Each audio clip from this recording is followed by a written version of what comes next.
Hi viewers, இந்த வீடியோவில் ஆப்பம் செய்வது எப்படின்னு பார்க்கலாம்.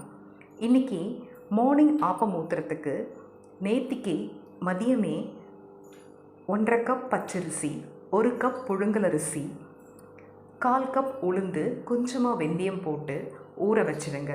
4 மணி நேரம்க்கு அப்புறமா நல்ல மைய மாவு அரைச்சிடுங்க.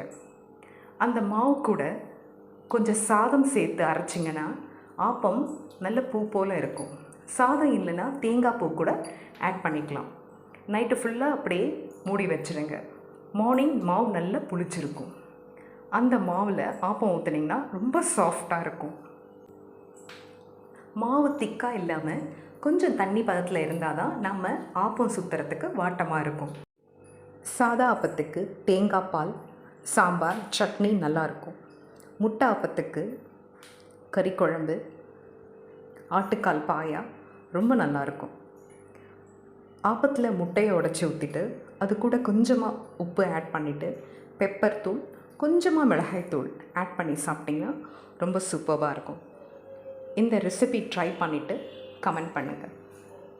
தேங்க்யூ.